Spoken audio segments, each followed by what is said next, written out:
नमस्कार मंडळी. आपल्या व्यथा समस्या जो दूर करेल अशाकडेच त्या व्यक्त कराव्या असे म्हणतात. अर्थात आपल्या दुःखाचे संकटांचे निवारण करणारा आपल्यातच असतो. कोण बरे? बरोबर ओळखलेत, आत्माराम. आपल्याला वेळोवेळी सावध करत असतो, सावरत असतो. समर्थ मनाच्या श्लोकांमध्ये जवळजवळ हेच सांगत आहेत.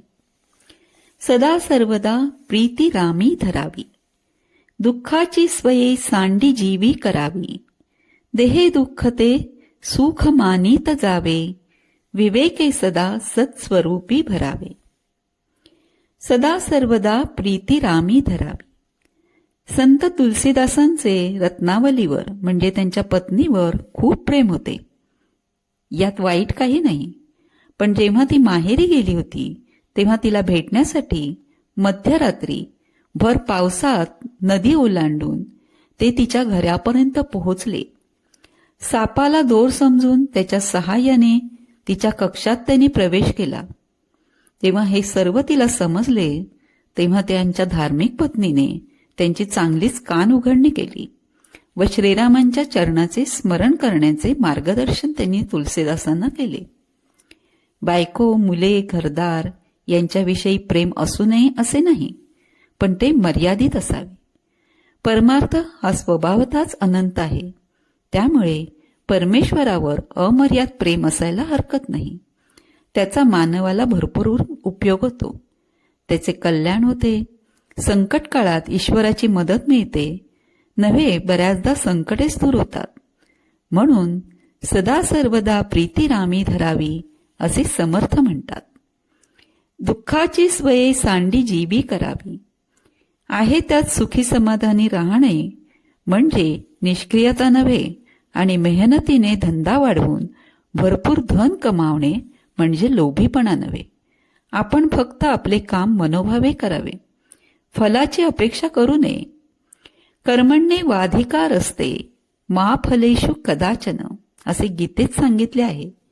त्यामुळे संसारात जो लाभ होईल त्यात संतुष्ट राहावे, फळाची अपेक्षा करू नये, म्हणजे जीवाला दुःख होणार नाही.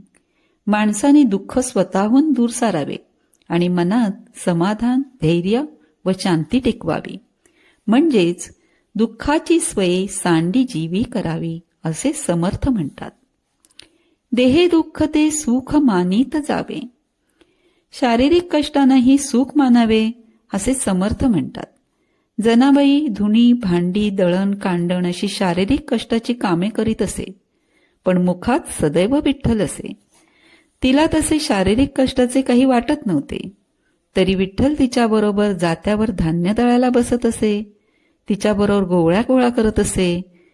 त्यामुळे तिने गोळा केलेल्या प्रत्येक गौरीतून विठू नाम ऐकू येई. परमात्मा दयाळू, ममताळू, कनवाळू आहे. तो त्याच्या भक्तांची काळजी घेतो. पण माणसाने स्वतःच्या शरीराचे फार लाड करू नये. जी शारीरिक कामे असतील ती तर मनोभावे करावीतच, पण व्यायाम करून शरीराला कष्ट द्यावे आणि शरीर सुदृढ राखावे असे समर्थ म्हणतात. विवेके सदा सत्स्वरूपी भरावे. शारीरिक कष्टाने सुख मानावे आणि स्वतःचे खरे स्वरूप काय आहे ते विवेकाने जाणून घ्यावे असे समर्थ म्हणतात. एकूण समर्थांनी विवेकावर फार भर दिला आहे. एखाद्या गोष्टीचे सर्वांगीण विश्लेषण करून सद्बुद्धीने शांतपणे निर्णय घेणे म्हणजे विवेक, जो श्रीरामांमध्ये ठासून भरला होता. वनवासात पाठविले म्हणून ना कैकेयीवर संतापले, ना चित्रकूट पर्वतावर प्रिय भरताने परत फिरण्यासाठी केलेल्या आग्रहाचा स्वीकार केला. 14 वर्षे वनात राहून रावणाचा वध करूनच हा रामराजा अयोध्येच्या सिंहासनावर विराजमान झाला. ही सत्सद विवेकबुद्धी ही सर्वांमध्ये असावी असे समर्थ मनाला सांगतात. भेटू पुढील भागात. बोला जय जय रामकृष्ण हरी.